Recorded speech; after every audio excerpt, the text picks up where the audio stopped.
Now it's all falling apart. Soon our cities will be washed away by floods, buried in sand, burned to the ground.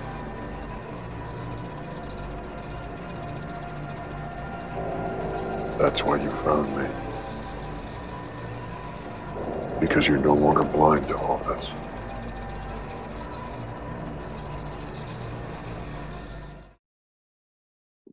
Boom. Sometimes you just gotta Booyah, turn it off, booyah. and turn it back on again. Oh yeah, yeah. That That's old like trick. that's like just because what is just because how old is your computer? It's not that old at all. Oh yeah. I think I just have way too much shit on there. It's like almost cheaper just to get one of these kind that I got. It's an Acer and it was like $400.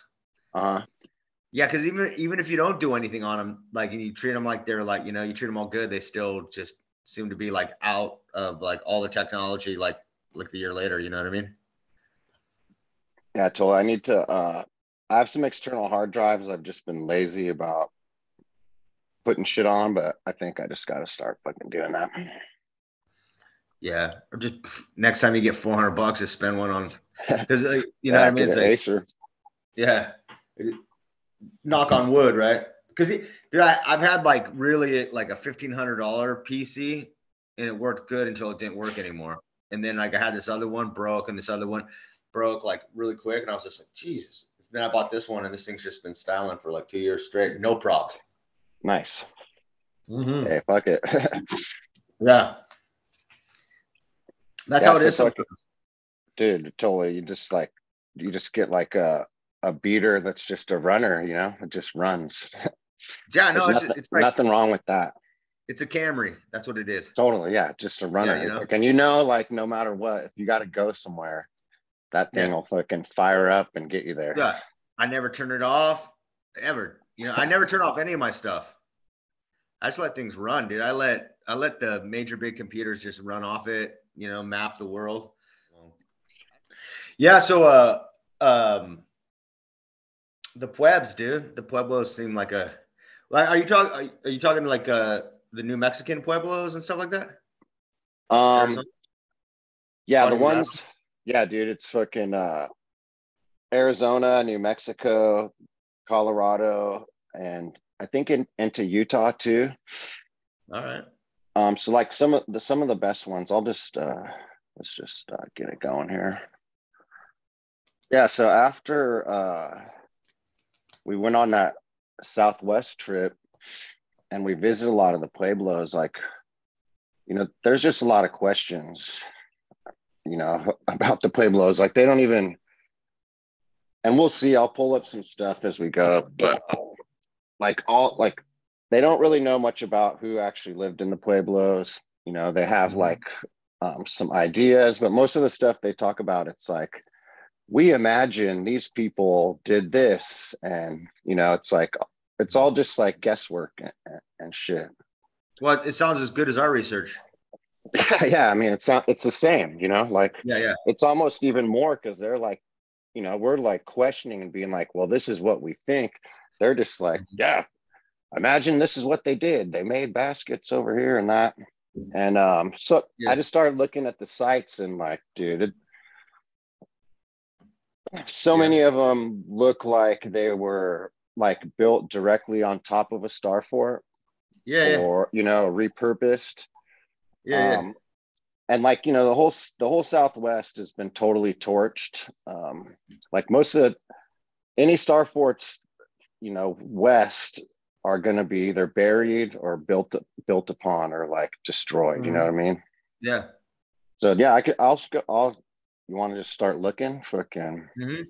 I figured because it takes a while to get used to looking on the Google Earths, and obviously you're used to it, and me too. But I just wanted to, for the people at home, just so they could see some other examples of Starfort. So this is New Orleans, and this entire area is completely still covered with these Starforts. So there's one, and like they look pretty small on the maps, and that's the thing. Yeah, but when you get up there, it's like, Totally. And that's the thing with like all of these, like all the Pueblos we're going to go to, like, you got to really dig, and they're in very lot worse shape than these ones. You know what I mean? Like this one here is, a little grown over, but like, so like landscape archaeology is like looking at the landscapes and trying to determine like what happened. And so that's what we're going to be doing a lot of. Like almost like forensic. Totally.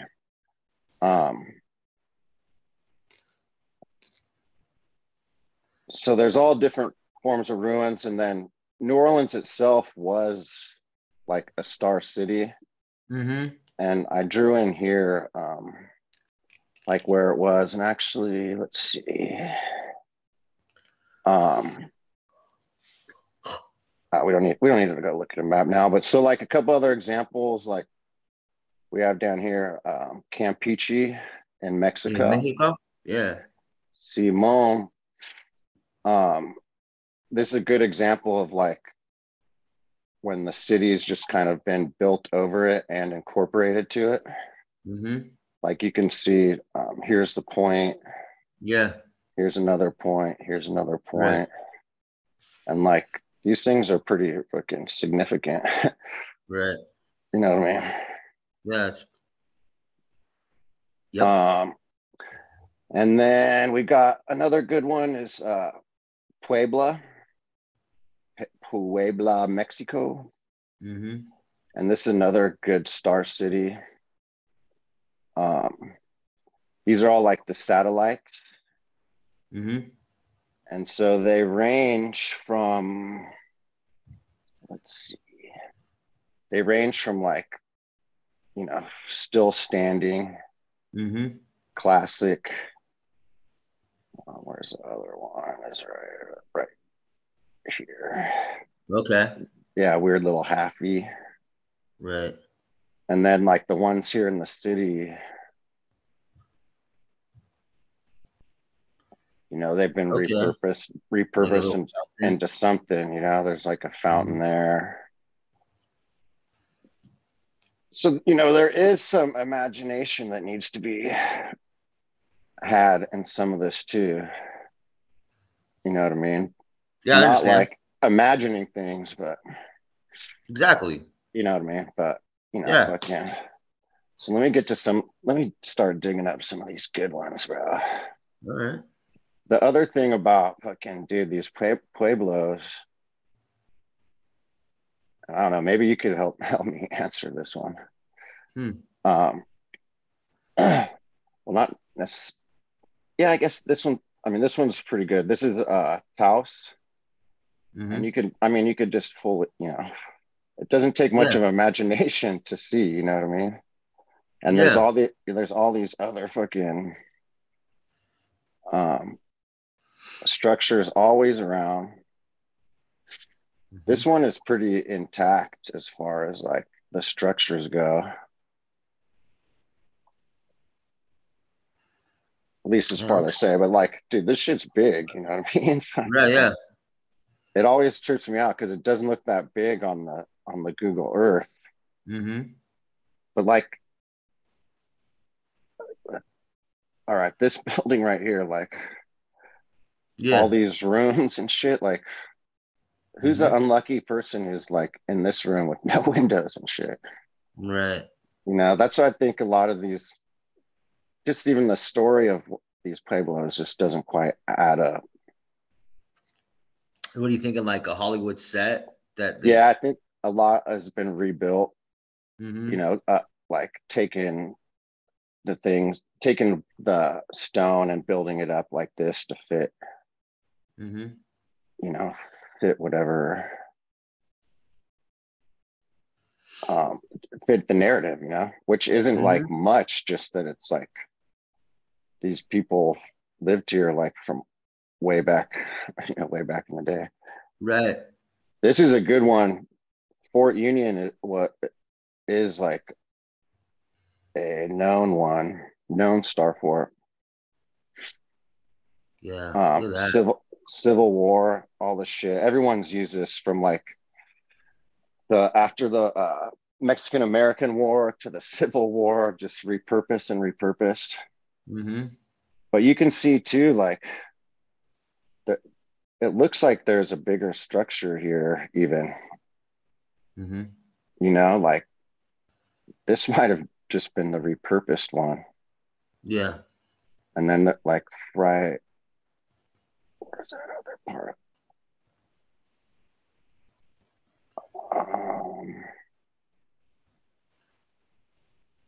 Oh, dude, no wonder I'm all fucking upside down. This is we're in New Mexico right now. Mm-hmm.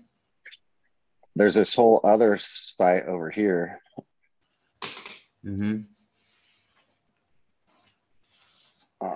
Just keep it going, dude. The have so many. We're just gonna keep fucking. What about Raton, New Mexico? Where is that one? Just no, I mean Raton, the name was changed from Swastika, New Mexico to Raton, New Mexico. Oh shit. Yeah, let's so like, we'll have to look that one up. Yeah. And it's a lot of coal mines around there, a lot of mine, it's like mining. Yeah. So this is just like fort ruins, Mm-hmm. Which don't usually look different than like a lot of these Pueblo ruins. Well, I mean, I think this one was a mistake. Yeah. Okay, this one's a Fort Craig, and this gives a good example of like what it looks like when it's buried. Mm-hmm. It's like you can still see the points. Right. Let's see what it looks like in fucking the thing. And then you get out here, it's just fucking nothing. Right. Maybe it's a little wall here or there. Big old mesa right there. There's also a lot of these zones, especially when we look at ones that are closer to cities, you start seeing the mounds and shit. Mm-hmm.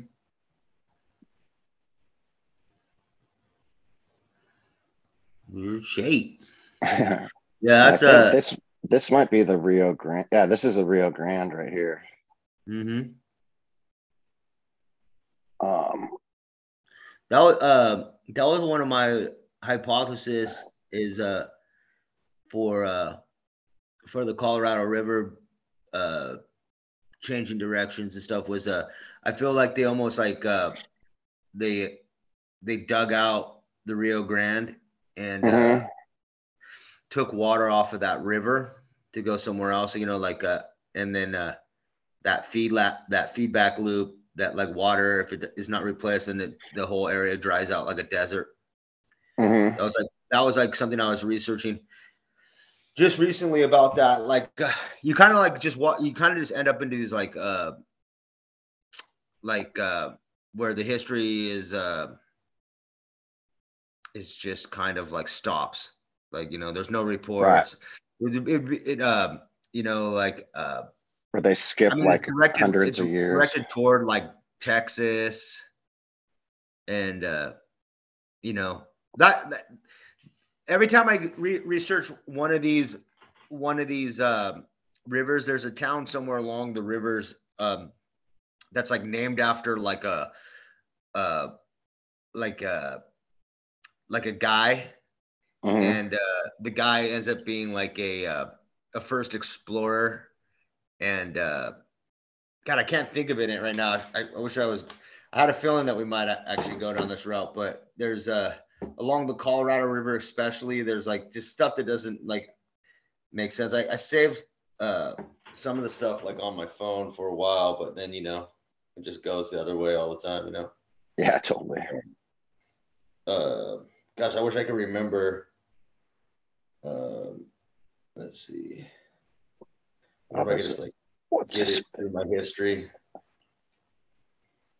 Oh yeah, this was a good one.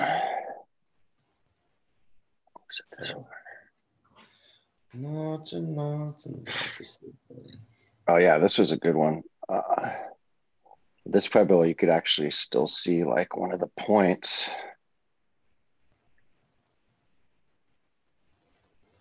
Keep going. Listen. No, I'm fucking. And then a lot of them too are like on these awesome mesas, and which are, I don't know. I think definitely, the Southwest was fucking absolutely torched and obliterated by something like not that long ago. Which like I think was in part of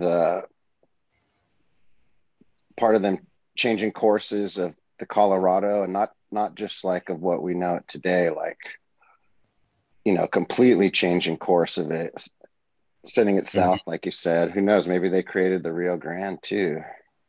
Yeah, that's what I was like. Maybe it filled in California Island, and maybe it like a Krakatoa thing, like Krakatoa could have been the thing that split Siberia and Russia from Alaska,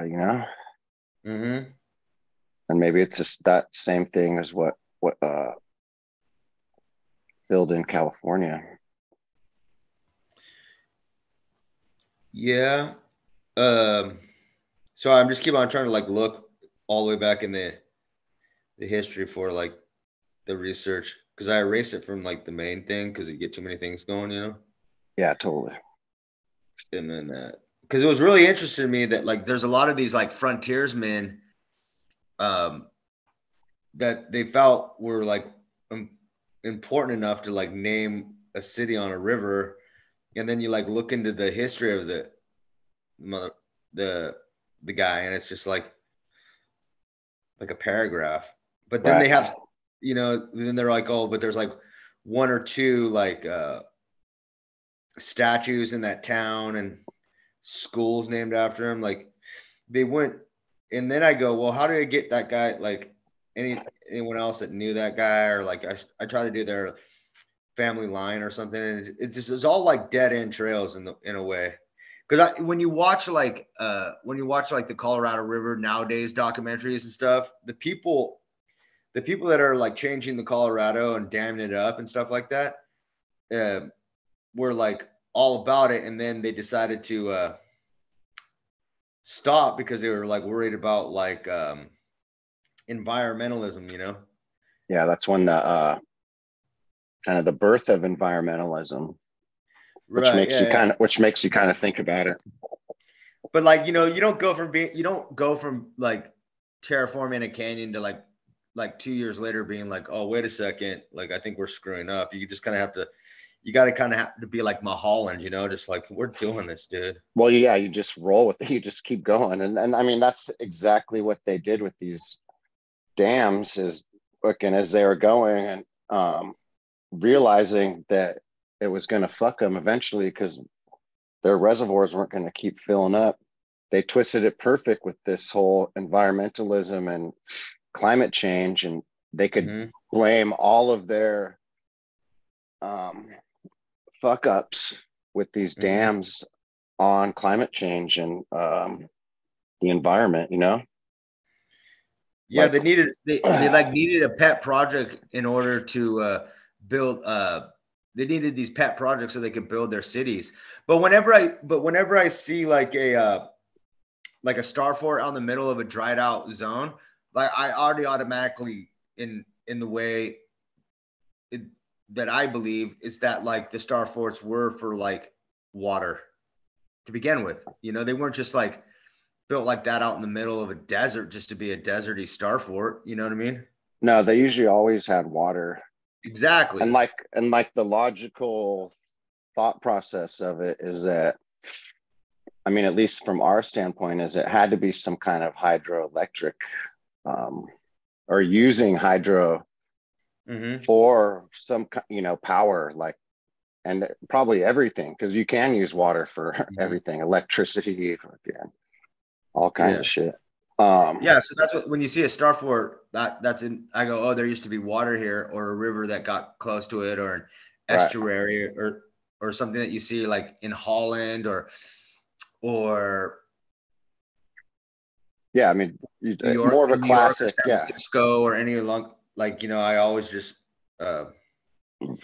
I always think like, oh, well, there used to be water there, no doubt. Right. And these are all built, this is Canyon of the Ancients. What's the river that goes through here? I mean, they're building in these water basins anyways. That doesn't make sense, I think, either. You know what I mean? Well, here's like set piece all the way. So here's Thomas Henry Blythe, a San Francisco financier who established primary water rights of the Colorado River in the region in 1877. The city was incorporated in July 1916. The population, Blythe County, Riverside County. I mean, Blythe wasn't that the bad guy's name in Briscoe County Jr.? Yeah, I can't remember, but it sounds about right. Yeah, something like that. Hollywood somehow dropping like truth bombs for sure. Yeah, but they had this guy. They had this other guy. Just, yeah.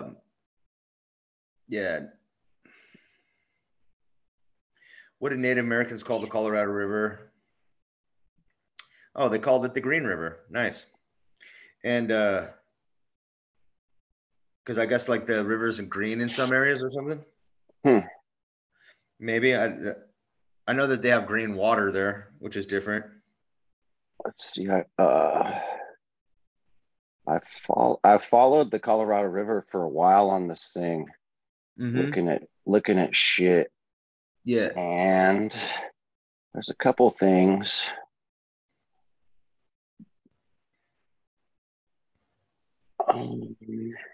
Like, let's see, I think this campground just kind of had like some kind of vibes to it. Yeah, a little pointy hedgehog style vibes. Oh yeah, this is right on the Colorado.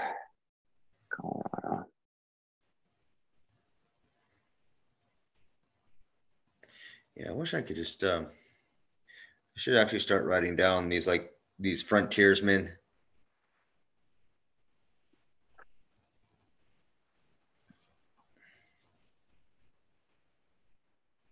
Because it was really interesting. I'm like, why would they go all this way, make this guy like such? It's right on the California border, California state line border, and what is it, Yuma over there? Yeah, maybe. There is some good stuff there. Shit! Look at that, pulled out on the bubble. Yeah, fucking pulled way out. Yeah. Because it's like, the Colorado River is like super important, right? I just think in some weird, I just think in some super, like, you have the Salton Sea, the Salt Lake, all the aqueducts under that area anyways are the main water source for all those states. It's not even so much the Colorado River. The aqueducts in the Midwest there are like humongous. And I remember doing research like when I was a kid about like the aqueducts, I'll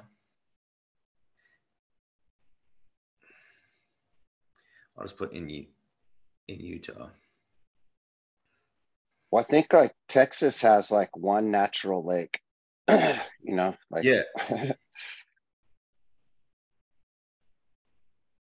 of these places have enough water to like sustain any of these places. Well, yeah, that's where I started getting like the notion of like, well, if they were going to do something,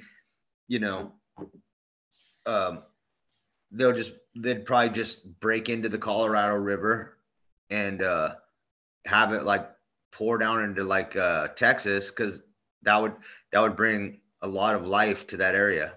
But like in doing that, then you burn out like everything along, because that now the Colorado River is like maybe like 1/10 of what it was. Right. Plus, go ahead. It always changed its. It wouldn't really flow down the same path.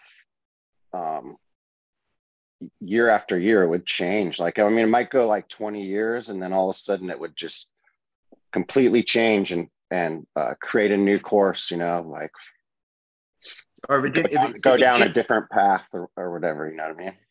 Yeah, but if it didn't have enough water to like push out the sediment, they would just build up and become shallow anyways too. There's a lot of different things that happen, Totally. Right. Like, it's not just, basically, I think what we're both trying to say is like, it's not just this river that's like this perfect aqueduct that's made out of concrete that's full flowing every year. It's like a natural thing that some years it's lower, some years it's higher, some years it flows too hard, and so it builds up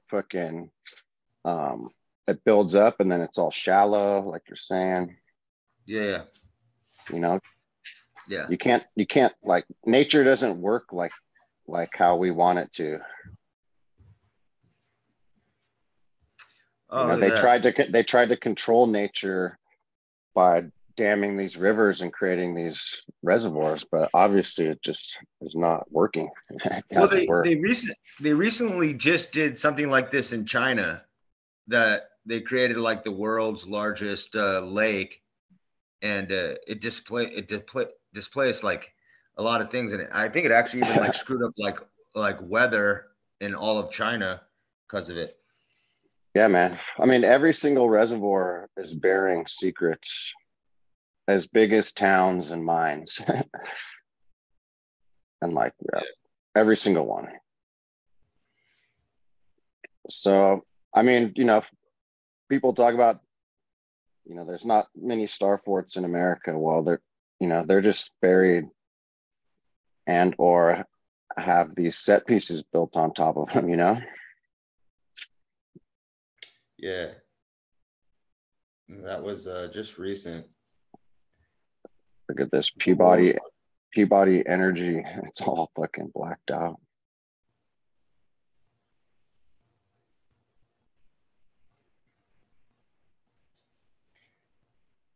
Yeah.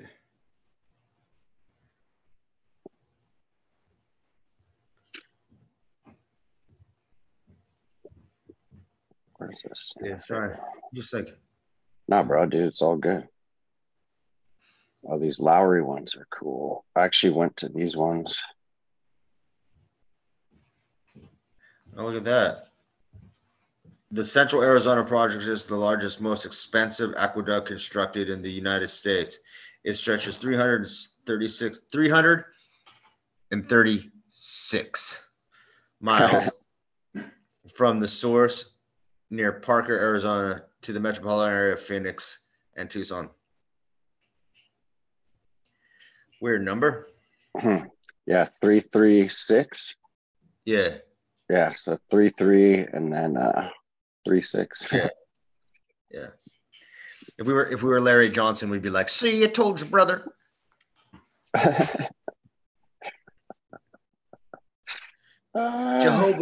Jehovah knows who at judgment time. I still, even though Larry Johnson's like that, I still think it's like the raddest thing ever, dude. No, he's cool. I love like, because the sports stuff, like, Jehovah's gonna know who to pick in the judgment day. You're like, whoa, dude, we're talking about the Bengals, right? Yeah. I mean, I don't know about, that stuff, but like, I'll send his shit to my brother all the time, and like Todd Benoit, I'll send his stuff to them all the time, and like, I mean, they're just not ready, like, they're just, because it would just ruin everything. Like, their whole thing is sports, and like just to know it's all fake. And so every time it's just always great because they're just in such denial every time. And I just love it. You know, it's like, all right, that's the fucking, that's the response, you know, like they don't even, it's like, they won't even want to go there, you know? Yeah, they just kind of just smirk at it. Like, fucking Like, guy's crazy. There's no way. Like the Arian Foster interview. Did you see that one? With Damian Thomas? No, what was it? I don't know who it was with. It wasn't a sports interview, so it was kind of cool. Arian Foster was this football player. Oh, and yeah. He was talking about how before the season they were given a script for the season, Yep. the whole season, like he said it. Week He by said week. it like so nonchalantly, like kind of like, oh yeah. Matter of fact, that's exactly right. How he said it. Totally. You're gonna go down with the injury. Yep. And come back and yeah. Totally. And just even the fact, like it, you know, it's caught so much nowadays of them, you know, just giving these, just saying that that was an incredible script, you know, it's like, come on, man. Yeah. You could have written it better. Totally. I mean, dude, so I don't know, maybe I'm just fucking being funny, but like, how bummed would you be if this was your room, you know?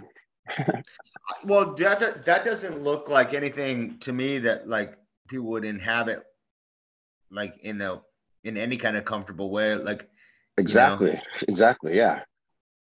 And that's what that's what makes, they don't know what they pass this off as like, whatever. And all they want to talk about is, they are basket weavers or pottery makers or, it's like, come on, man. I joke all the time, like, in 150 years, people are going to fucking dig up the spot where my house is and like find all my old plates, and that's going to be all that's left, like, oh, well, these people will, have come up with this crazy theory about all the, my broken plates and broken, bowls, come up with the whole theory about our whole fucking existence based off that. Well, you want to know what's so interesting to me is that there was like a dust bowl that happened all across the United States, and and that was during the Great Depression or something like that, in that era, right? The Dust Bowl, and like some people will be like talking about what happened. Oh, the weather just changed. A lot of it has to do with like the I've always hypothesized, well, maybe it was because buffalo migrated through there in 40 million buffalo would just migrate through that whole little area where there was water, grass. And if like one thing or another happened over there in that section where they, it changed where they went because of the water, then like all that stuff isn't getting stepped on, pooed on, grazed. And then it just becomes really deserty really fast, like a lot of those guys, like Exertus talks about that happening with like, all that stuff, because the ground could just be like big fields, no big deal, right? But if the Dust Bowl happens, and then they probably like went, oh, this is an environmental disaster in such a way. What happened? Like, well, you like killed all the animals, man. You got rid of the animal that was eating and shitting all the seeds everywhere and fertilizing the soil, not only just fertilizing the soil, but like tromping on the soil and like working it and re-fertilizing the soil, eating the food, sustaining, whatever, like removing one thing from an ecosystem or even a macro system can be detrimental, man. And dude, yeah, totally. Yeah. I mean, or like a volcano or like or a burned out section doesn't come back, like it does get hot there, it seems like a combination of not having grazing, switching the river, whether it's the Rio Grande to the flood, like, because I'm sure they were expecting that it would just flood the plain and it would fill in aqueducts, which it probably did, but temporary, yeah, for a time. yeah, and just made it like, like, oh well, there's enough water and let's just like go this way with it. And then like, of course, then like the the maybe it flood, maybe the Colorado River had so much water and it flooded every single year, right? And it just flooded every single year and just like kind of put like a little bit like a 10-foot water over like, 1,000 square miles in different sections. It would just keep that area green enough. And then when it heated up in the summer or froze during the winter, and then that's like my but when I see something like a Starfort on the middle of some area, that I just start thinking to myself like, well, there was water there for sure. Yeah, absolutely. And like totally sustainable water, like a fucking river. The wild thing is that like stuff grows there once you put water on it, just to, like, like a sprinkler system for a golf course. Totally. Stuff grows there. I mean, like, you would never know, like if you went through a neighborhood, like a nice neighborhood in Vegas and saw all the green grass, all the green yards, you'd never know you're in the middle of a desert. Yeah, or a wasteland of some sort. Totally. Yeah, but that Dust Bowl really is really surprising to me, like how gosh, let me look, like if you just like look up the cause of the Dust Bowl, like I'll do it right now as I'm talking. I mean, don't they blame it on like the farming and they weren't rotating the crops and all this stuff, or yeah, human error, right? Error of like hardworking people, right? Right. They blame it on the farmers. I mean, and how many years could they have been, it's like, how many, they weren't farming out there for that long on that level, There's no fucking way. Unless they thought they could, the water was just there. Like, here's what it says. What circumstances conspired to cause the Dust Bowl? Economic depression. So people were poor. Made the wind blow. Like, it might make the wind seem, yeah, I know. It might make the wind seem harsher, like being poor. I was just gonna say, dude, I was just gonna fucking say. Yeah. Sure, make the wind feel worse than it is, but yeah. And then it says, coupled with extended drought. Okay. Extended drought. Unusually high temperatures. Those are two scientific answers, right? Mm-hmm. Poor agriculture practices and the resulting of wind erosion and contributed to the making of the Dust Bowl. The seeds of the Dust Bowl may have been sowed during the early 1920s. Okay. There you go. Or was someone monkeying around with like a river that had its own, you always see in those, like in the, like the Sahara Desert, and then it makes like those animals like struggling for water at the water hole and they're just waiting for it to flood. And you're just like, oh gosh, the water came, and the fish, the mud sucking fish popped up, and alligators. And then, everybody was like lighthearted again. And the animals seem like they're people, they're like, oh, look, yeah. I mean, this could easily have happened in this area. Like, no big deal. I mean, that's what I'm saying. Like, and then, through like what they know in their own history. Right. We're about to get cut. Oh, we are? Oh, shit. That was a quick one. Oh, hit me back then. I will. Yeah, I'll hit you back right now. One sec. See ya. Oh, yeah. Let's get back to where we were. Yeah. So during the break, I just like started reading like this guy Blythe, Was it John Blythe? Is that what you said? Thomas Blythe. He got all the rights to the Colorado River at like the entryway into like California. Interesting. Yeah, 1877. Sort of kind of like at the end of the war there, right? Okay, yeah, Blythe, California. I was thinking it had to be a town. And you already said that, right? Yeah. Okay, yeah, Riverside County, Lower Colorado River, 1877. Right. But he apparently got it. He got it through like the federal government in a swamp, like acquisition act. Like it was like swamp there. Huh. Yeah. And then later he got more acreage under like the desert, like reclamation, like desert and swamp together. I mean, it doesn't make a lot of overall sense. I was gonna go to the it's classic chap Welsh. Yeah. Oh shit, he's buried out at in Colma and San Mateo. Yeah. Where they moved all the graves from San Francisco. Oh, he's one of them that got moved.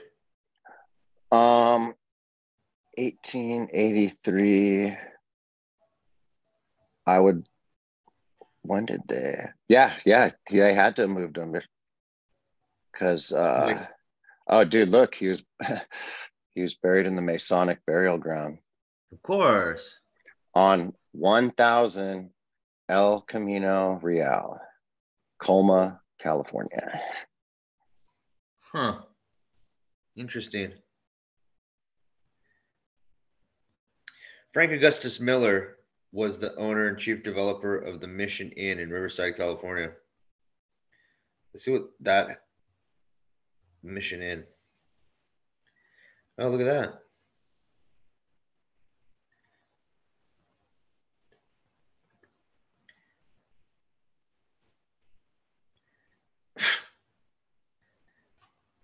Dude, have you seen pictures?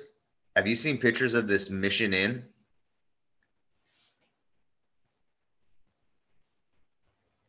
At all in Riverside, California?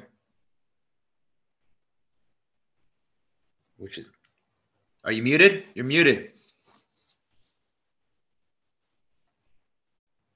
Hey, you're muted. Oh, there you go. You mean this one? Yeah. You mean this Mission Inn in Riverside? Yeah. Have you seen that? This is the first time I've seen it. Okay, so it's pretty wild. So this guy, Frank Miller, so I guess like one of like Blythe's like chief account. Look at that, dude. One of his second like engineering accountants. Like this is his son, right? And it looks like he was a business partner of Blythe. But to me, I already know what that looks like, don't you? Say it again. You know what that looks like? That's like that whole like they just took this over. It was like reclaimed, you know? Oh, for sure. I mean, it could be moved there from any one of those places. It looks like something you would see in Venice, Mexico City. Look at that thing, dude. It's got a dome on there. Moorish architecture. It's not like revival. That's not Spanish revival, unless Spain was Moors. No, they just it's the facade, fucking.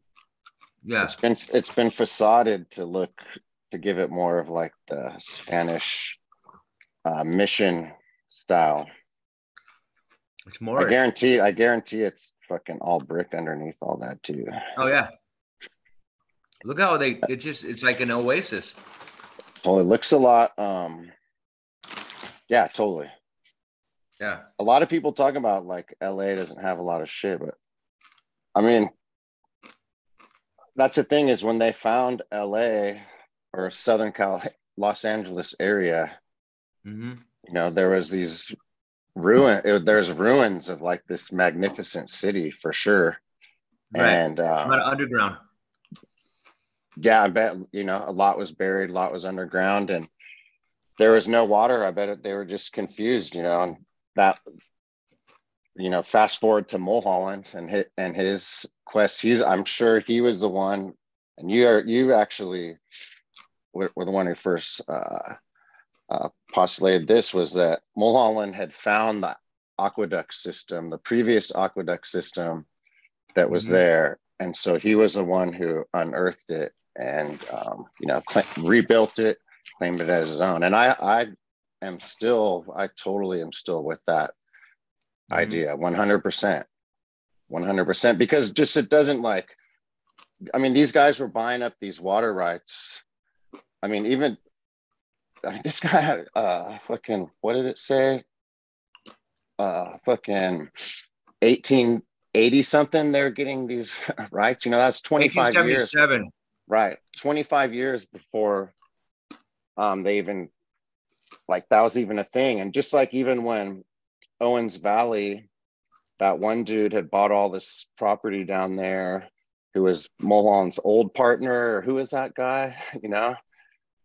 I don't know, they had it planned. Who knows how long he had kept that a secret, that he had found, either the maps or actually found the old aqueducts in the path. And that's probably when started them buying up the property for real. Yeah. Or who knows, when he was a merchant marine, how old those guys were, you know what I mean? If people were living 200 years old, merchant marines, how they say people live actually longer. Right. Because of the way, just by the, I don't know, people said that people live longer. So that maybe a merchant marine was when he was a young boy, was just talking to him about California, and just, oh, wait till you get to California, there's this and that. And it's a whole bunch of Walt Disney type stories, For sure. And they could fudge all these, born dates, prove, how can we prove this fool was born on this day, whatever. That stuff can be fudged easily. They're born dates, even if you were part, maybe you are a Tartarian and you're just you're a merchant marine, or a Dutch West Indies company, whatever, maybe, and then, because the Dutch West Indies Company was when, 1700s. Let's see. Yeah. Because I don't know the exact dates either. Yeah. Late 1500s, or no, founded 1600. Yeah. Kind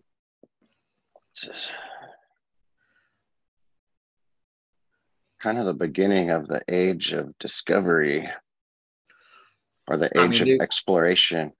Right. I kind of think that these last 500 years or whatever, the age of discovery, I think it's 500 years. The Dutch East, I kind of think, I don't know how to, I feel like the last 500 years are possibly the closest thing to actual real history we have, in the sense of the colonization of everything.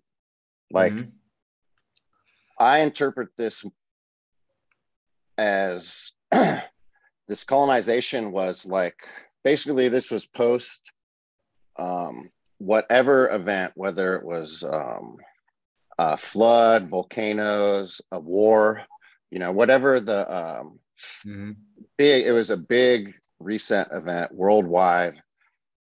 And this is kind of the free-for-all of all the cool shit that was left behind, you know what I mean? Right. And so that's why these guys, it's a mad race for America, South America, fucking the East. Everyone's just trying to go claim everything they can. And I've kind of pictured I like that idea that that's kind of what happened, you know. They were actually going everywhere, claiming everything, fighting over it, you know. Of course Mhm. they would fight over it, you know. Well, the I think the Spanish Armada overtook um, the East West Dutch Company, and then you don't like kill off the captains. You pay them. You know what I mean? You don't like the guys that are far out there. If they go, oh hey, we took over your kingdom, and it's just like, oh okay, well, Well, what do you sure, want it's me to do? just like World War II, where we absorbed all those Right, Nazi paperclip. scientists. Yeah. Yeah, and you Well, know, they would yeah, but absorb. then it's just like That's as part of the far as the war. You're essentially a slave, you know, yeah, to these people, but you're like part of those people, like, you know, you don't do. Valhalla. I mean, you don't do what like you don't like take the most valuable explorers from the Dutch East West in Company and say, hey, guess what? And they go, what? You're like, oh, you're on our side now, and they go, oh, okay. And they either kill you or give you money, right? And like we already know that like there's no such things as like a, a very highly valued person being like captured without and enslaved to like be out there unless they're complete pirates, Right. but like maybe some of the more talented sea captains like just because I would because from watching Jacques Cousteau and how they mapped and like knew everything. I mean, they didn't keep shitty records, bro. And I'm I sure mean, that they it didn't was keep an art shitty. form. Well, I mean, if they've already, if you think if the Mayan and the Aztecs already like mapped the sky 25,000 years ago, Right. I And mean, it's still like yeah, I nailing mean, it. like a guy that's on a boat, like the pinnacle of like technology back then, because the ship was the technology, dude. Totally. They didn't, it was like wind, of course, but like, and they would sail around like no big deal, and like they would post up and sent, those were like if they were like explorers, like how we were talking about, like we would just go to like we would just go out for 2 months and with guitars and amps and just with like a phone number. I mean, and one sketchy contact, and then be just driving in like Chicago, New York, and Totally. Well, I those mean, guys went out. Those guys didn't go out, you know, with they went out there with like sketchy. Like I think it's over this way. They had the technology of their time, which like we are like if you believe that like they probably had balloons, dude. They probably had balloon technology. They probably had what they had a ton on those ships were like stocked with like the weapons, the compasses, like everybody knew what was up. I mean, you wouldn't go out there with some like unskilled person. So when it comes down to like, like Mulholland being like a 14-year-old, stowaway on a merchant marine ship in all over the world. I mean, he's going to be able to like, you know, they're going to teach him, the oceans, and he's going to be able to like read through the library of like magnificent like records. totally. And that's how I think he got his knowledge. I mean, he was probably just young enough to like know how to read and just understand and then ask questions that were like really important, you Sure. know? And if I mean of anyone who's going to have like maps, it's the sailors, you know. And I'm sure like he saw maps, old world maps, you know, ones that we haven't seen. I mean, the thing that makes me laugh all the time, and it's following up exactly what you're saying, like these cartographers, like all these people, like they were skilled, they were the skilledest of the skilled, you know, mapping all Exactly. this according to the story, and mapping all this with, you know, just by fucking going for it, finding it, um, cruising along the coastline and observing it from sea, you know, like, and they're applauded for it. These people are like the greatest ever, Yeah. except these guys who thought that California was an island. These guys were idiots who, sailed up Baja and, turned around. They sailed all the way from Spain, all around Cape Horn, all the way up to fucking California. But they were so dumb, they just sailed up Baja for a little bit and were like, oh, well, this must be a gigantic island. We're going to turn around or just park and go out. And that's the end of story. It's ridiculous. Right. It's absolutely fucking ridiculous. And not to mention, like, once you get through, like, once you get through some like horrible storm, or like, I don't know if you've ever been on the ocean when the waves are bigger than the boat out there. By the time you hit calm water and you just have the sail or the anchor or whatever, you hit land. I mean, you're talking like that person is you next to you. Like you're sharing you're sharing a lot that you wouldn't share if, like, like after you go through some heroic nightmare Cape Horn adventure. Horn. Cape Horn. I love that band, dude. They're from Saco, right? Pretty sure. Yeah, you're like, once you hit smooth waters, the sail's up, and like you're alive with like your shipmates. You're just going, oh, by the way, man, like, what were we talking about? And then, you're just sitting there watching the stars, like just happy that you're alive, and you're just going to be talking like that person's like closer than any family member ever. First off, like, oh, I'm going to tell you something I've never told anyone. And they went, oh, what? And they're like, oh, I know where gold is, and these adventures would just take off. You know what I mean? They would just take off, or in some cases they would have like wine that they brought that was port wine and fortified with whatever they fortified anything. So they were out there drinking, surviving with, like, imagine if you gave a whole bunch of drunk people the like highest tech, and your crew was they're all drunks and fighters and warriors, and then you have all the highest technology on that thing. You're going to be like, like people say the bond of war is like, oh shit, man, like that guy knows everything about me. We were in a foxhole together. But if you're on a ship out in the middle of nowhere with, like, I mean, you're going to put a lot of differences aside and also just be like talking to each other. You know what I mean? Sure. Totally. You're just going to be like, oh, fuck. Did I ever tell you about this time? And you're going to want to be no one is going to just sit there and be introverted. If you're like an introverted, like, sailor, no, you're just like, give me that bottle, and you're drinking, and you're telling this, and this kid Mulholland's just absorbing everything, right, from like what these sailors are saying. They're like, oh, I can't believe we're alive. You're one of us. Drink with us. And he's just absorbing all the information from these like sailors that could have been part of like the Dutch East Indies. Totally. Plus just Ramada. Plus just traveling to other places alone is just not gaining knowledge, seeing other cultures. Just that alone is a lot too, just traveling around, One day you're having like a nervous breakdown. The guy that's having the nervous breakdown is like literally the next day he's like pulling you out of icy water going, hey, give me your hand, and saves your life. You're just going to be like, oh, dude.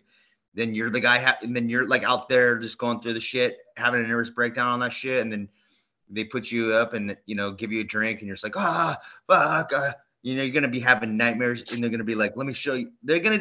You're just going to be like so close to that person. Well, totally. All these ports that they stop at, they're going to go into the towns together and have all these experiences in all these other countries together, right. Yeah, they're going to see some shit.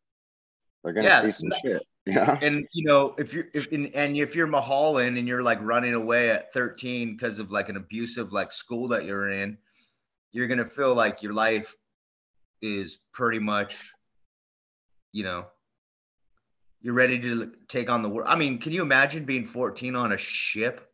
Get that flag up, you're going to like, it's going to be an education by fire in every single way, Totally. He didn't have a childhood.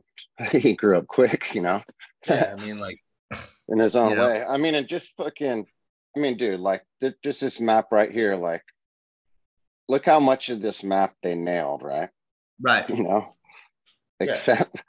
except all just this thing here. They fucked this whole thing up, you know, like get the fuck out of here. No, like they I got mean, you all guys the didn't go up you guys didn't go up to the best part. I I mean, mean, what the look hell? how many fucking cities they mapped Yeah. along this whole thing here, along Right. this, along Right. all the way down here, all the way Right. here, all the way here, all the way here, all the way here, all the way here, even here. But yeah, they mapped all these places here. They're even, dude, Sir Francis Drake Point, A lot of those, yeah, Monterey, dude, yeah, Monterey, fucking big Point Sur. Conception. Like these are places that still exist today. They don't Oh change the no, names.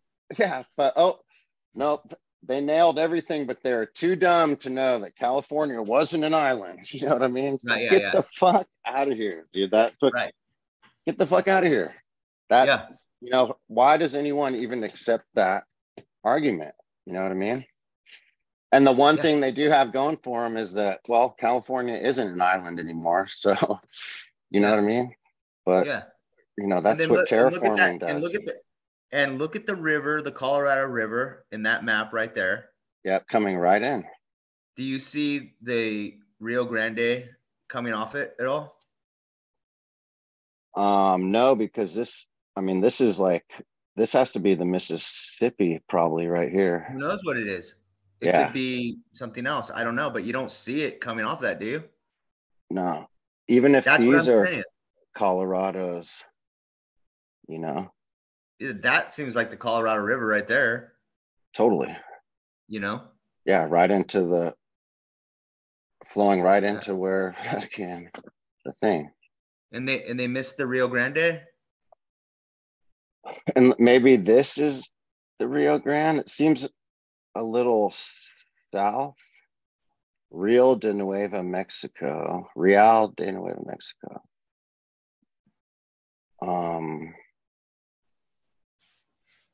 But you understand what I'm I saying, think, right? yeah, no, 100%. Yeah, yeah. I mean, this is Colorado. There's no gigantic Rio Grande.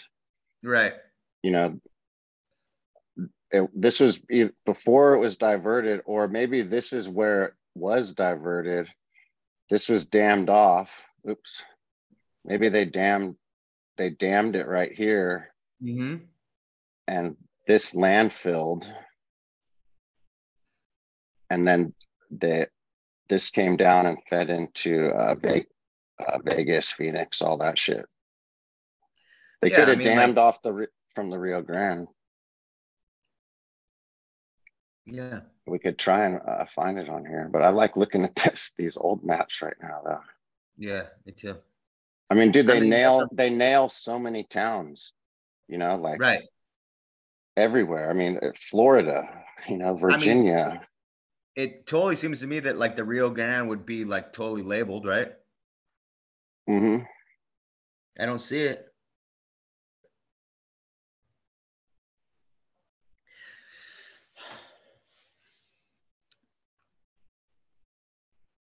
Yeah. Well, whatever. But like, yeah, and then these. I mean, if you're swallowing up like water rights in the middle of like swampland or desert, and your name is like Thomas Blythe, Yeah. I mean, and we already know that like Briscoe County Jr. and everything Bruce does, is like pretty much like some kind of like truth drop, in Totally, my dude. opinion. Yeah. I started watching that shit. Yeah, there's that orb, the golden orb. There's a bunch of esoteric stuff in that show. Mm-hmm. It's just there's like, Like portals and stuff. 25 episodes. It's like, holy They shit. had to cancel it, Yeah. Let me see. I mean, it's like the same thing with Battlestar Galactica. Edward James Olmos, the seven worlds of like the universe, the seven Earths or whatever that he was saying in that, which was I always thought was like spectacular. I know the Cylons. I always thought it was like such a good fucking show. Sci-fi. I didn't get into that one. Yeah, don't But matter. I wasn't watching much TV at all then. Yeah. So here the Colorado River comes down like this way. Oh yeah, see, look, Hmm. there's Blythe, bro. It's right there. Yep. It comes down here through Yuma. Yeah. And it's supposed to dump right I on think it, into San Diego. yeah, I think it peters out somewhere around here. Raton. Oh yeah, go. Let's look into Raton, New Mexico. Right Oops. there by Trinidad. Yeah, Trinidad's everywhere. Oh, it's a lava-capped mountain, of course. Yeah. Santa Fe Railroad cruise through there. Funny, doesn't mention anything about fucking. Raton means small rat. Here we go. Hey, we're about to get cut. Oh, again? Yeah. To where we were. Let me get back to This where is we exactly where I'm were. at. Yeah. So the reason why I know this is because that's where my mom's family's from, and apparently in this article they're saying that like in 1919, after World War One, it was over. They called it, what the Navajos have always called it was swastika, and the name means good luck in Navajo. So I remember my mom and like my grandma and all them, because my grandma was like born in 1906, and my grandpa was born in 1893, and he was a No coal shit. miner. Yeah, dude. Yeah, and Was he alive? Was when did they pass away? my Was he grandpa alive when that? died in like 1982. Oh, okay. So he Little before when I knew you. yeah, like he died at not like 90, I think. Let's see, does that make sense? Was it 1880? He was old as fuck, dude. And like they were miners, and like my uncle still lives in Raton, and I mean they were like, there's like such a legend to the first armed revolts of coal miners were from that area too. It was like kind of like this wild thing where that term redneck Mhm.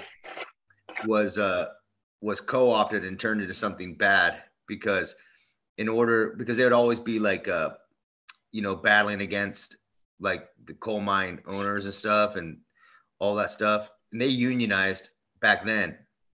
So I mean, that the redneck you would wear a red like handkerchief, like like how Bloods and Crips wear them now. Yeah. But like you would wear that to signify that you weren't like a strike breaker. You weren't like a strike breaker. You were for the union. Right. You weren't a scab. So yeah, if you didn't wear a red one, you were a scab. But if you wore a red one, you were immediately warring against the U.S. government and their involvement in your livelihood. But apparently, in this article, they were saying that like the town was called Swastika, and the name meant good luck, which is awesome Yep. because the Navajos, that's what they translated it to, and like, but see, here's the thing about that symbol, dude.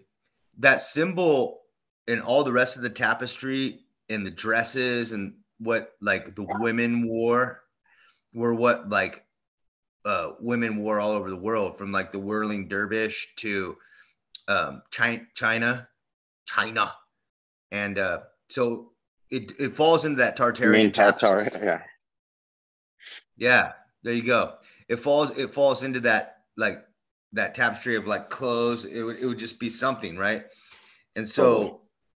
so of course, um, what happened is, I guess there was like an explosion at the mine or something like that, and they sold swastikas, um, mine for scrap, and moved all the houses from swastika to Raton, which was like, I mean, if you're if you're like living near Swastika, Raton is like the next town over, right? It'd be like Capitola to Live Oak or something like that.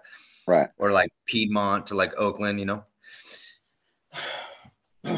So it's kind of like one of those things, you know, like if you don't, if you're like in that area, and if that area is such a, like using that sign or the swastika as like a good luck, you know, then you're really thinking about all that stuff, you know, like Totally. being, Oh yeah. being Well, there's more water. knowledge to it than what we have now. We just have in the culture. It's just means Nazi. You know, obviously back then they had more of. There's more of a different meaning to it. 100%. I know Yes. I hate to do this kind of dialect stuff, but like if you slow down the word Nazi to Nazi, you know, it's like, Mm-hmm. you know, and knowing that German and English are pretty close. Well, totally. I mean, in this book that I I showed, don't know, I like hate doing that, but it sometimes. shows all these cultures that use the swastika, and there's like stuff from Jewish culture that uses swastika. You know. Oh yeah. Yeah, it's great. Anyways.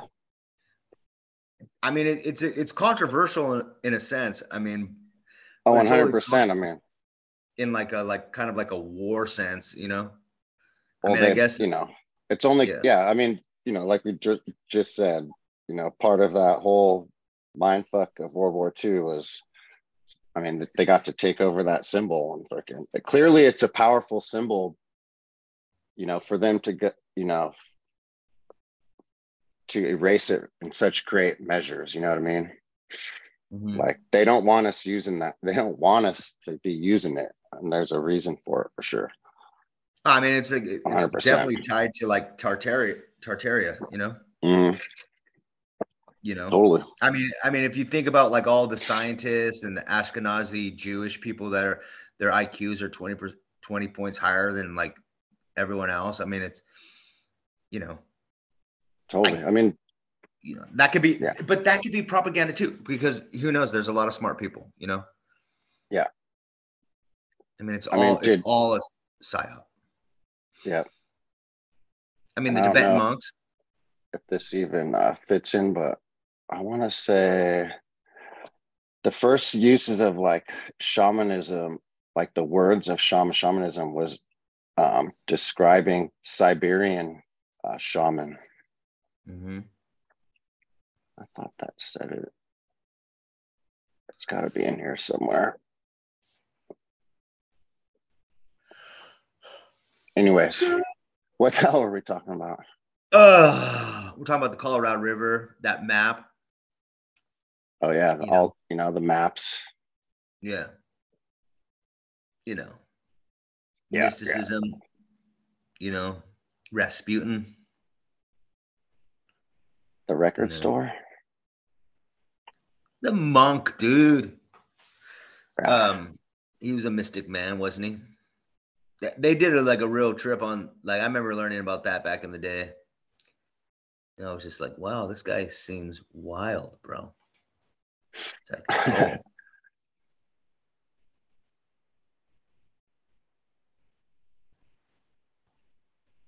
There you go.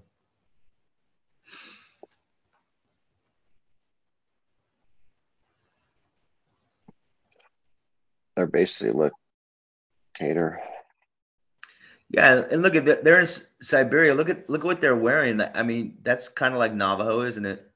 No, totally. I mean, they look exactly like American Indians. Right. You know, it's the same. It's like a lot of the same things.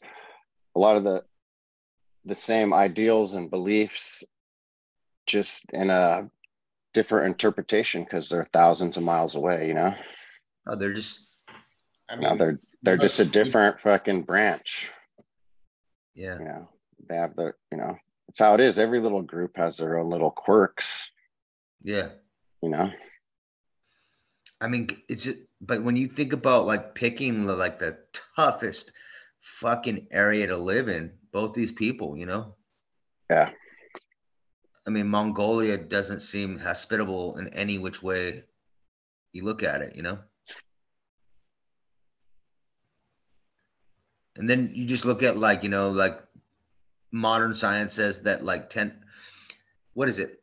Like, what is the percent of people that like are like have uh, uh, the Khan's like bloodline still in the world? Change the bloodline forever. That's a big Joe Rogan thing, right? When he says it. Totally. And you could interpret that from Tartaria. Right. I mean, you could just make the leap really quick. It's like if you Right. expect me to believe that they went like by an ice land bridge, I can believe that like, Tartaria and Khan was the great Khan, the red-headed Khan. Right? So the Scythians, who are essentially Tartarians, described by the Greeks, were mound builders. Mm-hmm. So strange. No one wants to ever fucking talk about that. Like, access denied. But like, if I told you this was an Ohio mound, I mean, would you have any reason not to believe me? A mound in Ohio or fucking wherever. Right. No, Right. this is like these. A lot of these were in Ukraine, which makes you think about shit, dude. Right. You know what I mean? Right. Yeah. Yeah. No, of like, course. It really is 1984, right? We're always at war with the East. Right. But they're west of us. That's what's so funny. I mean, they just switch it around. I mean, totally. Like, it's just so funny that they turn around, flip it, smack it up, flip it, rub it down.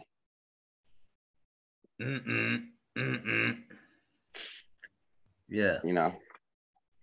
So this is an ancient Navajo mound in Oklahoma.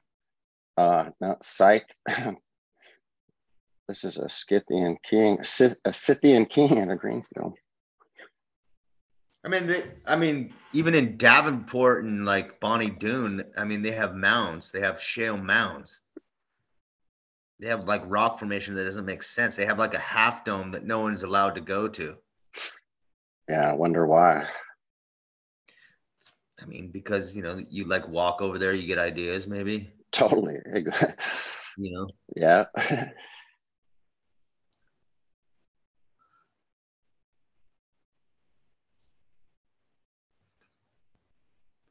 Starfort. Interesting. I mean, I just wonder how like these cultures,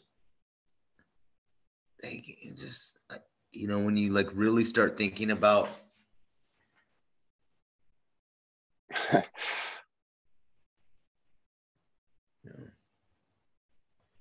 how would they like, like lighthouses? They must have built something on there that was a light. You just, you would travel at nighttime or something like that. Sure. I mean, it could just, just been a foundation to anything. Yeah. You would just travel while the moon was out or in pitch black. Who knows? Right. Scythian mound or Native American mound.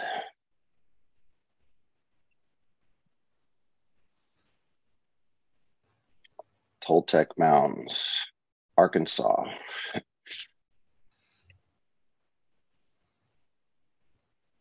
Well, they always had like these tales of like. Look at this one. Yeah.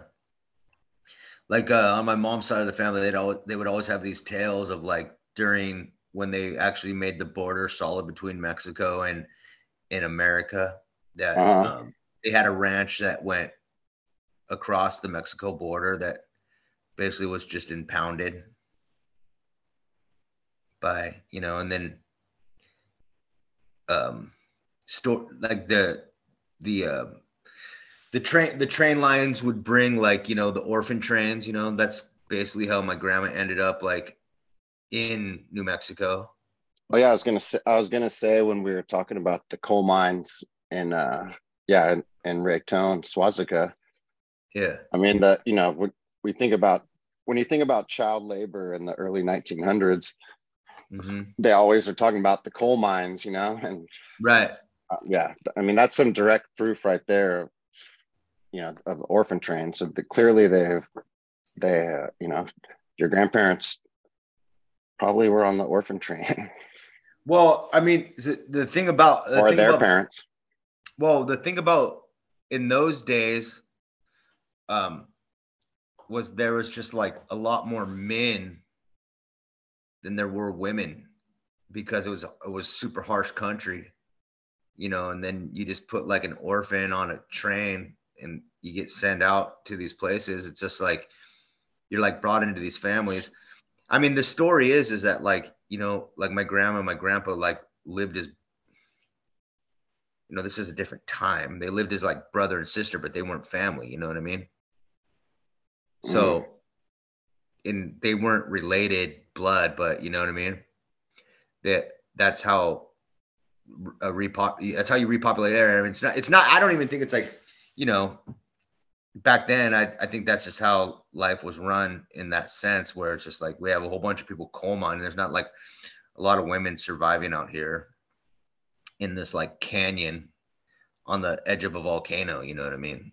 So the train line went down there for coal, but it also brought like, orphans.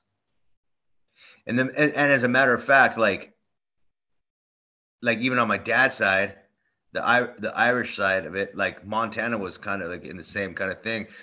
My my dad's like great aunt, she was like, so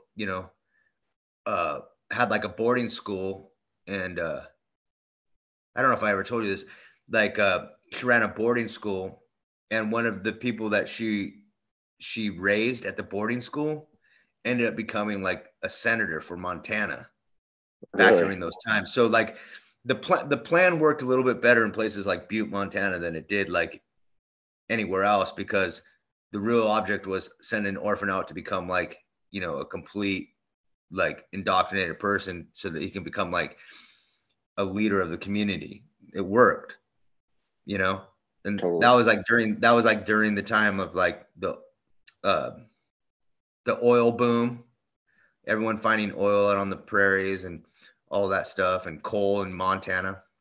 Yeah, I come from miners, man. I come from coal miners. Awesome, On dude. Do my you have dad's side, any?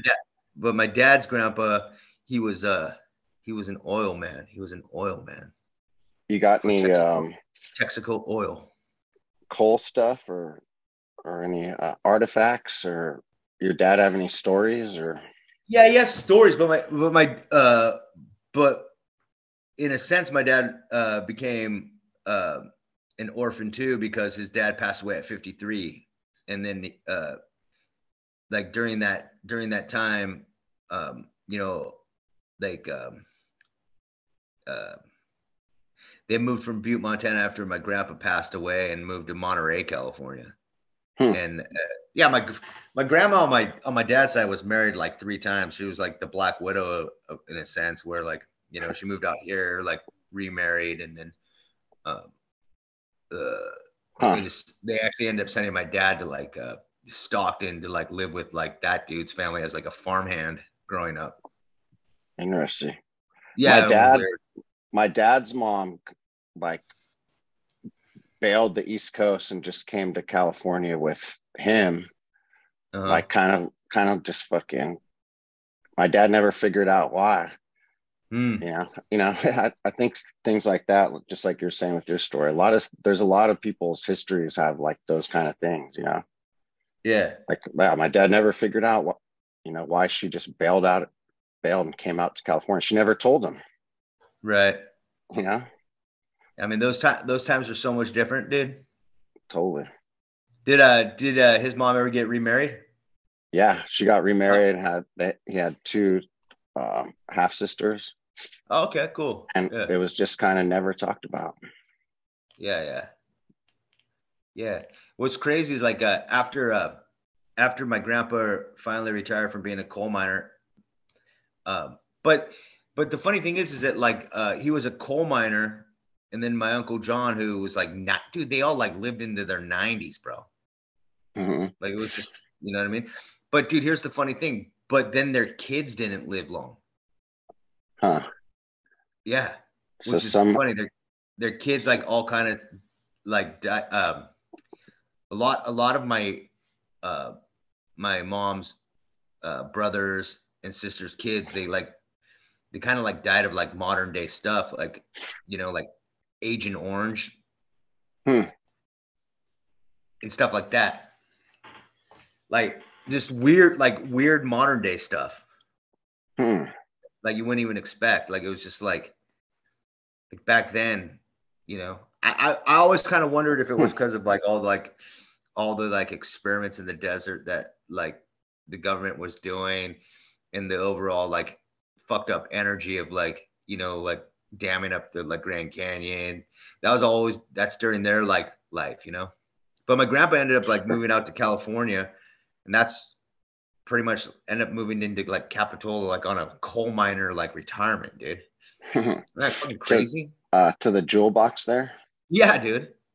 I mean, but he also had like a awesome. general store in Raton that like, so it wasn't like it was like you know, and they had ranches out there and stuff like that. They had just property.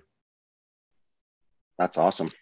Fun. It's like yeah. Then they just moved to California. Like it was just like, oh, we're retiring to California. There's a lot of space out here too. What year did they come to Cali? You know, like 1970, no, 71 maybe. Oh, okay, it's in the 70s. Yeah. Maybe before that. I'm like, so they were still mining fucking in the 1960s. Yeah, the coal mines are still going out there. Yeah. Okay, so they are still going. Yeah, but you know, like the union got whittled down. You know, right. It was like back in the time of like the first unions, you were like really an owner of your mine. The employees are the owners, right? You're unionized, and then you know you basically you have a lot of totally. You know? Back in those days, it was definitely like as close to like a true union, you know, was. Well, yeah. I mean, you were getting, yeah, and you know, I don't know how it was done, but it was like, yeah, like after they won their rights and everything, you know what I mean? Like totally. Well, I mean, like dudes died over it, you know, like they fought. There's a and I can't remember what it is. There was a big union battle in San Francisco where like I think maybe 5 people died. I can't remember what side it's on, and like they still fucking celebrate that shit. You know, they'll do a parade every year, and all the unions will participate or whatever. You know, right? I mean, like if you look at the longshoreman union, you're like set, dude. You know what I mean? You just get in on that one, and you know how many people they got there. You get really good benefits, retirement. I mean, even if you're a union, I don't know. I don't want to have to like think like I should have joined the union, but you know what I mean. But like, you know, back then, I was doing other things. Well, you know, I mean, it's a comfortable thing, but like you're a slave to the union. Now it's like, you know, like, you know, and sure, you can be making fucking $200 an hour, you know, down at the docks, but you're also working 10, 12-hour days. You have no time to do anything, no energy to do anything. You have a boat. You have a fucking 4x4 monster truck. You have 6 weeks off a year. You have a, you know, like all these things, and like you can never do it. But you know what? Fucking, that's my perspective. I've worked in unions, and I've worked not in unions. Yeah. I don't have a bone either way. I'd like, there, you know, I'm totally for unions, but I'm also down to like fucking not be a union slave as well. But you know, that's right. I mean, you can see how it works in both ways, right? You know what I mean? Like, I mean, you do. I just think if more people just like realize their rights in a union, like the union would work more for them every single time. There would never even be a problem with like management, because a lot of people talk to their the management without their union representative there, and then it's just like talking to a cop without a lawyer, right? You just never do it. But if you go in there, management, you know, the first thing you're supposed to say is like, did you reach out to my like union representative? And if they say no, and they just be like, oh, well, it looks like I'm going to take the rest of the day off. You know, it's like, I'm paid for that, right?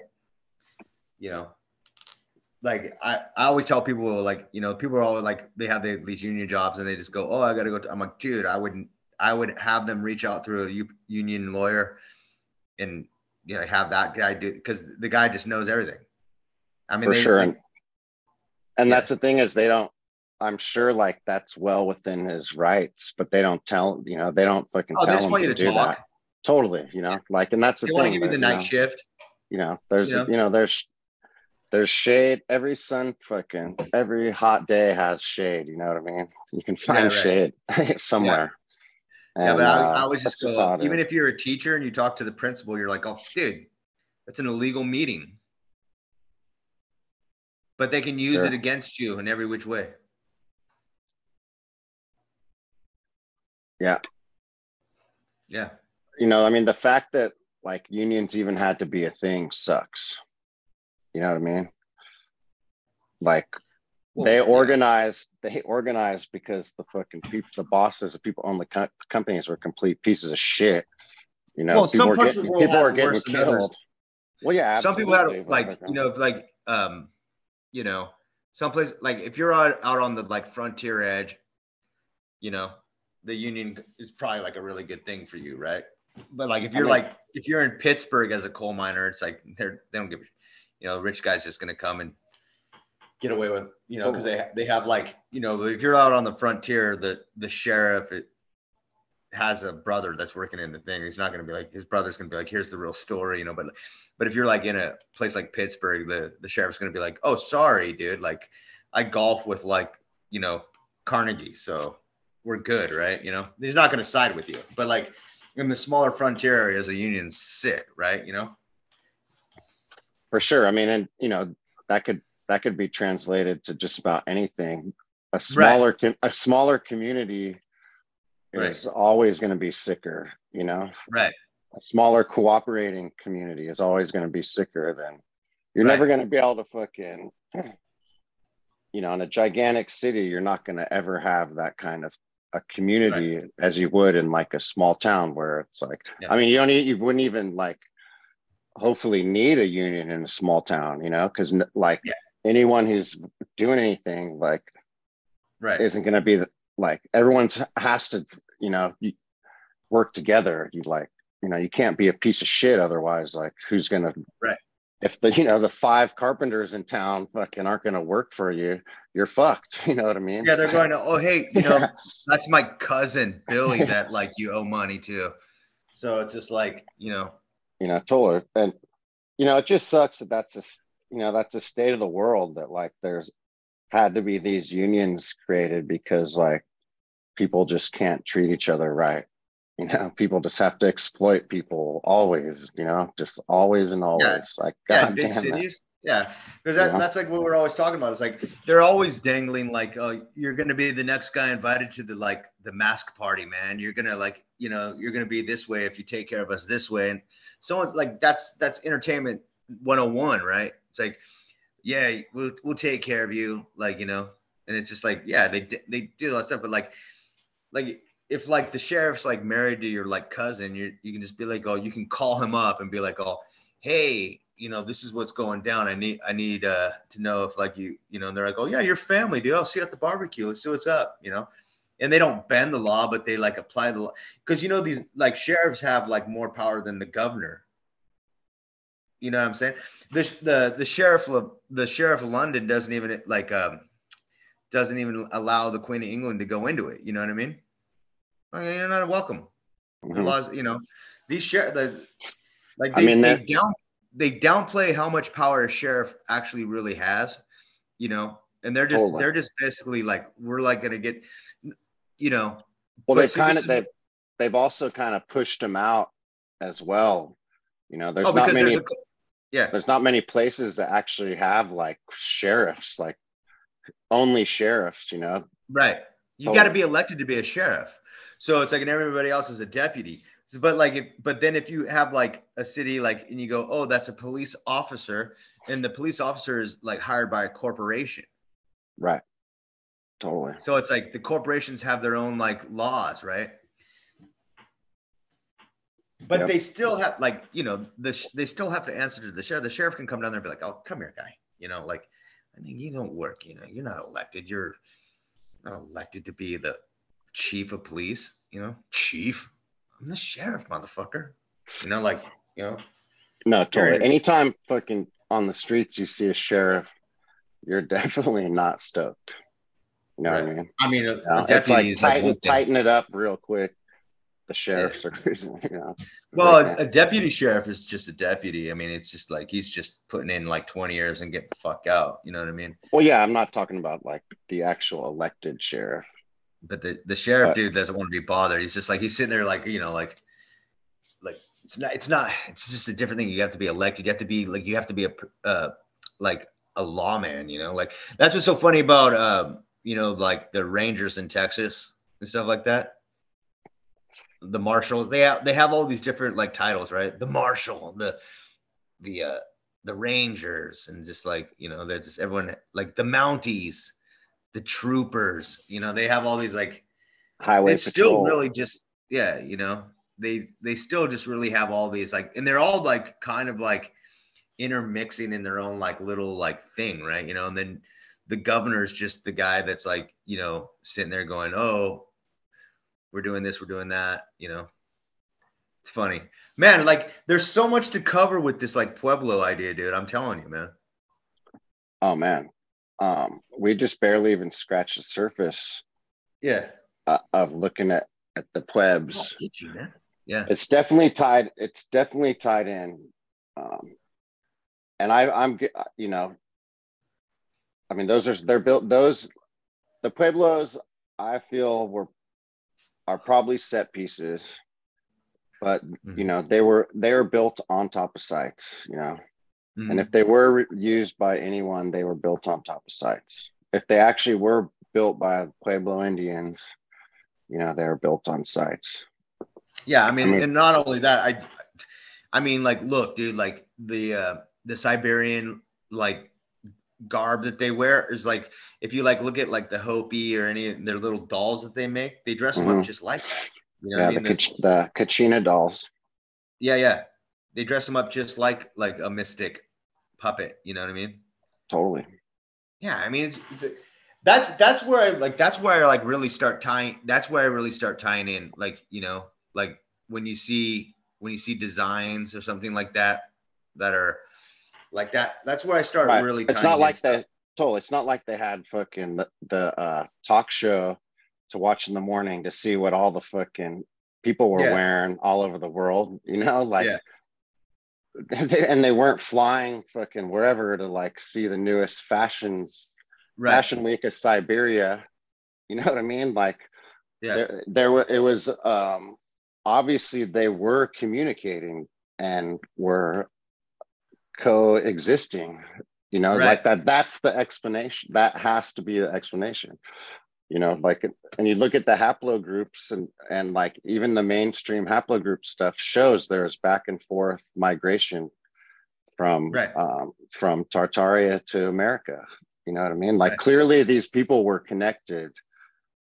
Clearly these people communicated. Clearly these people were, you know, a part of each other, a branch, you know, a leaf on a branch. I mean, connected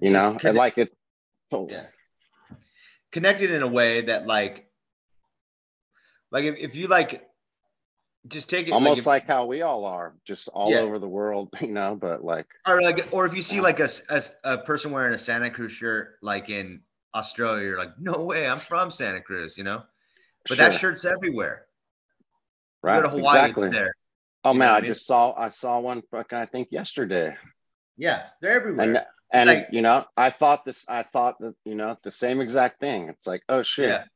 But it's like, oh, was this guy just at the boardwalk or does he live? Did he live there? You know what I mean? Like, fucking skater. But that, you know, that's the Santa Cruz shirt is like the modern version of the Native American. Well, that too. That's the modern version of the shaman swastika fucking look. You know what I mean? I mean, dude, they took the Iron Cross off the independent trucks, dude. No, they finally did. Yeah. Wow. They got him. They finally did. Yeah. It took them fucking 45 years, but they finally did. I mean, it's just, but dude, why? I know. That's like, I mean, it's a symbol of hate. And so, like, when I see Amazon, like, you know, like start their drone delivery, I'm not supposed to look up at him and go, that's not a symbol of hate either. I'm sure there's a lot of freaking people in Iraq and Afghanistan that go, holy shit, that's PTSD for me. I mean, an Amazon drone looks more like an Iron Cross than the independent. But you understand what I'm saying? They're like, totally. You know what I mean? It's like, Jesus Christ. I mean, like, you know. I remember when I worked at Bill's Wheels. Occasionally, like, mom will be in there with their kids, and like they'd want to buy some independent stuff, and like occasionally she'd be like, "Oh no, you can't have that. That's like a Nazi thing or whatever." And I just be like, "Fuck, wow." I know. Why does it have to be hate? Why can't it just be like the raddest trucks? Why can't like it just be like, oh no, that's independent trucks? And honestly, I think that might have been the first time I ever even like put the two and two together. I was like, oh shit, I guess it does look like an Iron Cross, you know? Dude, but isn't the Iron Cross like also like it's a funny thing. I mean, why can't it just be both things? Sure. Why can't the truth just be taught? That's like the whole thing. It's like, you know what I mean? Sure. Why can't it just be like, oh, this truck company just put this on there because it's independent and they're radical trucks, and that overtook the melee that they had over in Europe, which is it was a European problem. It wasn't an American problem. It wasn't an American issue. Yeah, and how many logos of corporations now are like shaped like an Iron Cross, like secretly, you know, or whatever. Dude, you know, like 100 years from now, like they're gonna be like Nike's a sign of hate, dude. And that's what's really coming. You know what I mean? They're gonna be like, there's gonna like, you know, like I'm sure if like somebody that makes a shoe in China with a Nike sign on it, or fucking any of them at this point, they're probably thinking that's pretty, you know, that's the brand of my slave owner. Or Apple, you know, it's like they think they're clean. They think they're the white wedding all the time. You know what I mean? These corporations, they think they have to have the white wedding all the time, and it's just like, come on, everyone's fucked before they got married, bro. You know how you know it's like, you know, it's like, why can't it be both things? Why can't it just be like, you know, right? They walk around like people want to throw rice because, you know, they donated money. They have to control it. They have to control it, you know? Because they don't see themselves as that, and they're like the standard of like polite society. They don't see themselves at it. Like, and I'm sure like independent trucks and the people that ride independent trucks don't really see themselves as like some like whatever. You know, there's, you know, there's like real people. Everyone has their real ideas. It's like, just because somebody's like, this can't happen because a professor, like some kind of like a authoritarian, like a brainiac just puts their thing on it and it seals it as the approval of it. It's like, get the fuck out of here, dude. Right. I mean, dude, you can go to jail in Germany for questioning World War II and the Holocaust and stuff, just for questioning it. I mean, you know what that means? That means that they're under UN rule. I mean, I hate to say it because it'll just give it, is that like, that's where it's going. It's not the League of Nations where like it got dissolved because that wasn't their like order of operation. You know, it was like the UN is really trying to do this. You know, that's who's erasing the whole fucking conversation. It's not like, I mean, America's just going along with it like a puppet, but like that's what's really happening. I mean, God, dude. Yeah. Totally. Anyways, I mean, we should stick to Pueblos, bro. Yeah, definitely. Definitely. Do you want to? I gotta cut though, dude. I gotta. Yeah. What do you got going on this weekend? Nothing. I'll be lurking around. All right, I'll hit you up, bro. All right. Good yeah. talk. Maybe.